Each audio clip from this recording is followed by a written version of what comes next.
Hello again. Although you didn't notice this, meanwhile almost a week has passed since I've opened the 3 Commodore 64s I had and looked inside with a small fiasco of this board which has none of the important chips, and the second Commodore 64 which simply didn't turn on, although it seems to have every chip. So that one has a minor problem. This one is a big problem, and I have this working board, which is the new C64E version. I have already checked the VIC chip of this board inside the C64E board, and that's a 12-volt version. This is a 5-volt board, and I've shown that I can move one pin up and connect it to the 9 volts, which is maybe not the best idea, but it did work, so this VIC chip works. But this board still has problems. It simply doesn't show any image. And to narrow down the problem,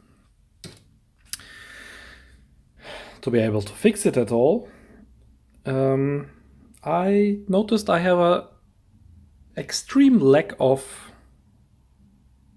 test utilities. So I've ordered a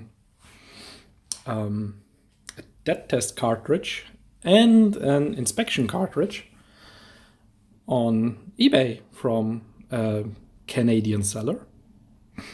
And this is actually combined cartridge, which was never available in that form from Commodore itself. It was something the guy brew up himself, I think. But until that arrives, and for everybody else that doesn't have any test equipment specifically for the Commodore at home, I thought I will give a shot to fix the board, because there is quite some things which you can do without knowing what you are actually doing. One of the simplest things is there are on this board, for example, there are some Commodore specific chips, like the upper row here and these two, but almost everything down here is nothing specific. These are just random standardized chips which you can, or integrated circuits to be correct, which you can buy. Even nowadays, most of them are produced, so you can just go ahead and go to any electronics store and buy them. And since the electronics store just around the corner is way too expensive, I ordered online.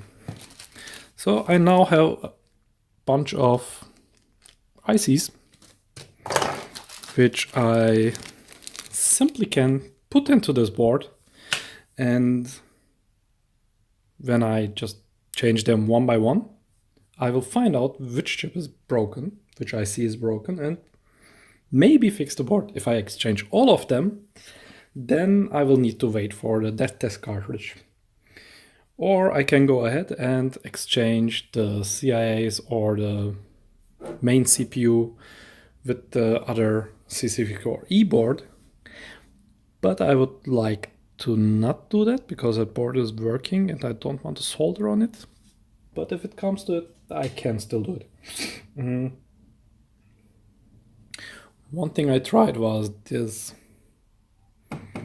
clock IC, which is also available on this board. I exchanged both of them, and the problem on this board got even worse. So this one is definitely broken, and this seems to be not the problem.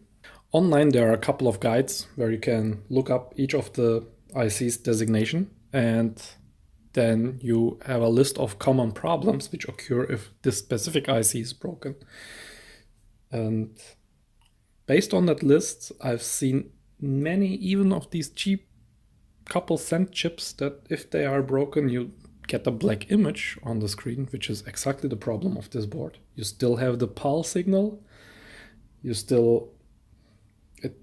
doesn't do anything else, but it shows something, it generates something, and you don't get any text, you don't get any colors, but the signal is there.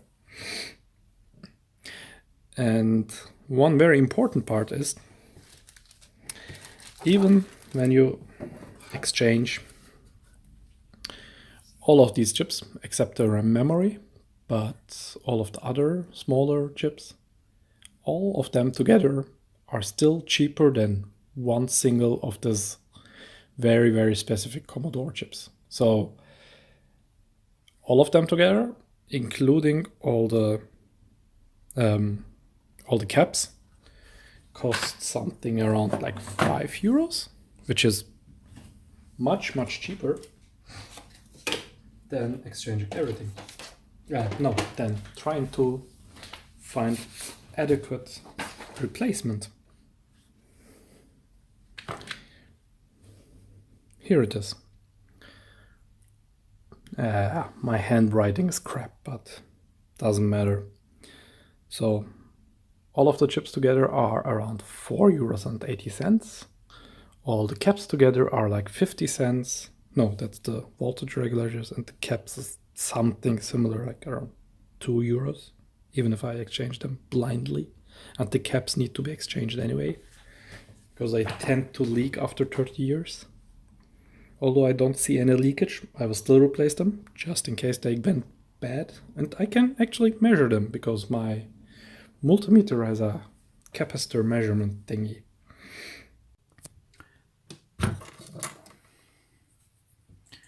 Here we go. That was component number 1 out of approximately 50, which took me about 20 minutes to remove and to empty up the holes. Still not very clean, but at least I could put in a socket. To use a regular soldering iron, some new solder, so I have flux and one of these mechanical suction pumps and a little bit of braid.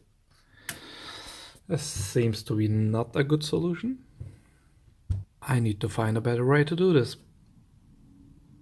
After you've soldered something and want to test it, before connecting power at all, one very important lesson I learned the hard way: clean up your desk.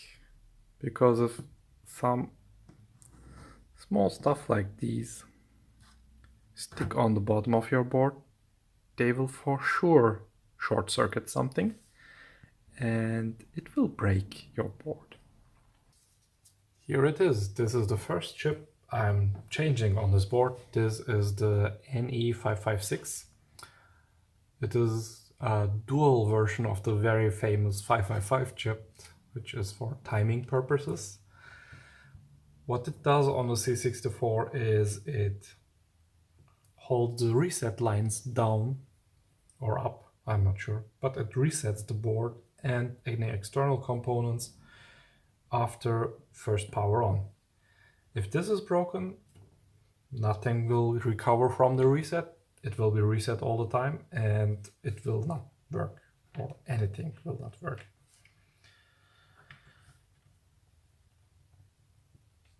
So to fit this in the socket, normally the pins are bent outwards like this, so we need to bend them straight. That's what I did on the table.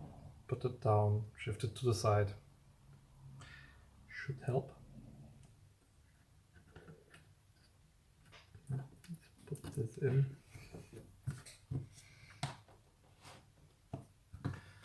Then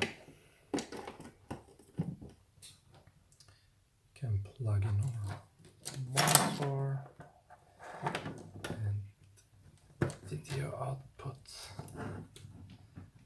and power and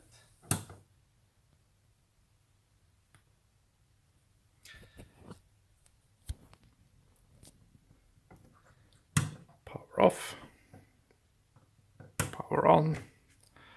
There we see now it has a PAL signal but no image. So this chip was not broken.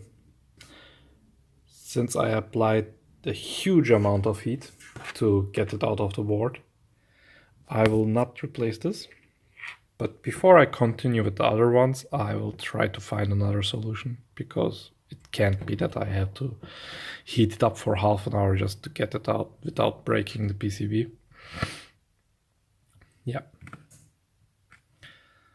For my second attempt, this will be my makeshift removal tool. I just pushed a wire underneath this, and I will heat it from the opposite side and just pull onto this, so this one should come out easily. There we go. That was another 40 minutes of my life wasted just trying to remove and replace it. Let's switch this on. And we have nothing. No change. To be able to speed up my process of removing parts, because for those two chips it took like 1.5 hours, I decided to try some heat, like this, like a flamethrower. But that resulted in some burnt places on the PCB and even some completely destroyed parts. Which is of course not the intention of doing this, because if I destroy the parts I can remove them in other means, which are much easier to do. So excessive heat, not an option. Yep. That's all for now.